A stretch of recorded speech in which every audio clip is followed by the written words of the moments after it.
नमस्कार जय श्री जगन्नाथ आपण मानकु मोर चैनल को अनेक अनेक अभिनंदन।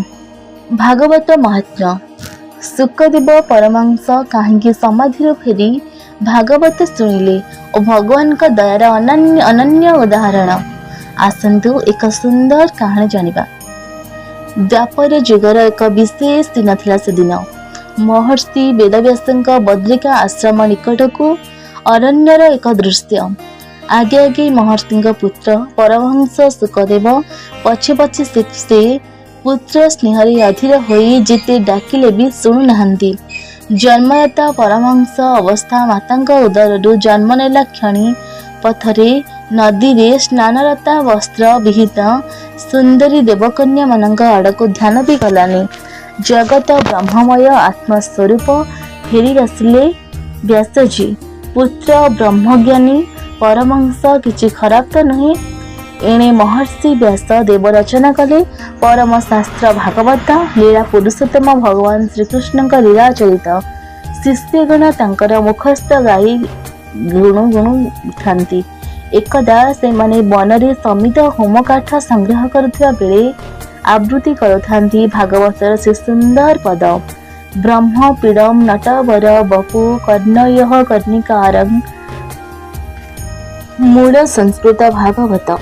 मयूर पुछ नीलदेही तरुणी जन मन मोहि कर्ण खंजित कनियार सुंदर सुरंग अधर पीत बसन कटी थटे लंबई बन माला कंठे।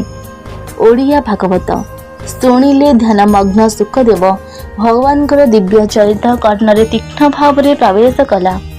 ये तो सौंदर्यमय भगवान श्रीकृष्ण किंतु जी एते सुंदर से भला मो परि साधारण जीवात्मा आड़क कहीं दृष्टि देवे। पुणी ध्यानस्थ हो गले। शिष्यगण गुरुदेव वेदव्यास को जणाइले सब घटना। ध्यान बल महर्षि जानी पारे जे तांकर ही पुत्र। तापरे से निम्नलिखित श्लोकटी तांको सुनाइबा को कहले। अहो बळी बजी अह स्थान काल कृचं कं बा दयालु शरण ब्रजेम। मूल संस्कृत भागवत।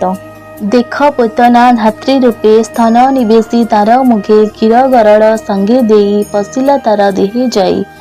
जसोदा गति सेही पाई से गति केही नल भई। शुणिले सुखदेव परमहंस। अच्छा से अनिर्वचनीय सुंदर भगवान श्रीकृष्ण एते दयालु। रामायण भी कहे ईश को उदर जग माहिं बिनु सेवा जो द्रव्य दैवी दीन पर राम सरिस कोई नहीं।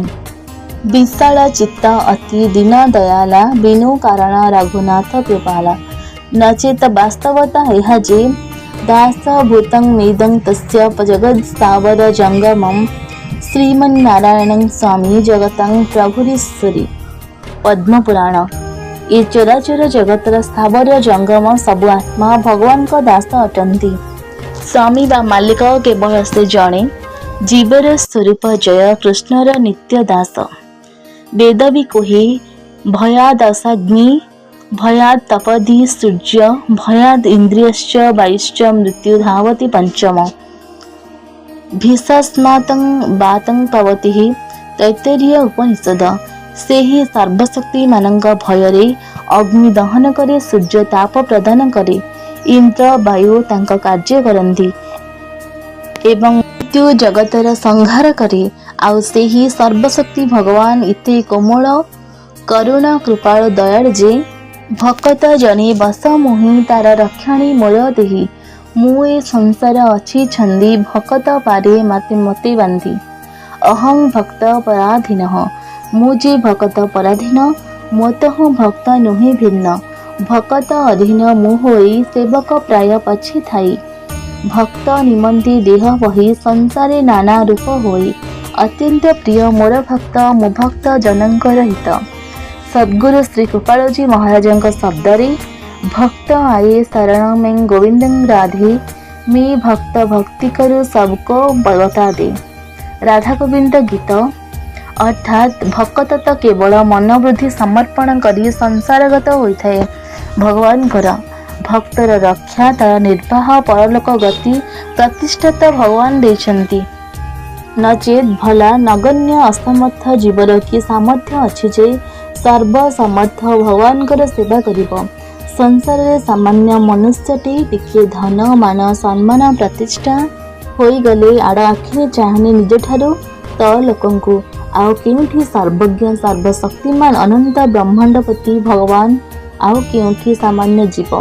ଭକ୍ତି ବିଶ୍ୱାସ ବଳରେ ଏମିତି ଆପଣାର କରିପାରନ୍ତି ଯେ ଜୀବକୁ କ'ଣ ଆମର ଏଇ ଭକ୍ତିକୁ ତାଙ୍କର କିଛି ଲାଭ ହୁଏ। ଏମିତି ତ ଯେ ସେ ପରିପୂର୍ଣ୍ଣ ଆତ୍ମା ରାମ। ପୂର୍ଣ୍ଣମଦଂ ପୂର୍ଣ୍ଣମିଦଂ ଈଶାବାସ୍ୟ ଉପନିଷଦ। ନିଜ ମଧ୍ୟରେ ନିଜେ ପ୍ରଯୁକ୍ତ, ତଥାପି ତାଙ୍କ ଆକରଣ କୌଣସି କାରଣ ନଥାଇ ଦୟାର ସ୍ୱଭାବ ହେତୁ ସେ ଜୀବକୁ ଆପଣାର କରିନିଅନ୍ତି। ଶୁଣିଲେ ସୁକଦେବ ପରମହଂସ ଭଗବାନଙ୍କ କୃପା କରୁଣା ପରିପୂର୍ଣ୍ଣ ସେ ଶ୍ଲୋକଟି। ଆତ୍ମାରେ ଆଲୋଡ଼ନ ସୃଷ୍ଟି ହେଲା। ଆହା ଏତେ ଦୟାଳୁ, ତ ତାଙ୍କୁ ଆପଣାର ମଣିବାରେ ଅସୁବିଧା ନାହିଁ। ତାହେଲେ ପ୍ରାର୍ଥନା ଭକ୍ତିରେ ସେ ମୋତେ ନିଶ୍ଚିନ୍ତ ଆପଣାର ମଣିବେ। ସେଇଠୁ ଫେରିଲେ ପରମହଂସ ଆଉ ଶ୍ରବଣ କଲେ ଭାଗବତ ଏବଂ ପରୀକ୍ଷିତଙ୍କୁ ଶୁଣାଇଲେ।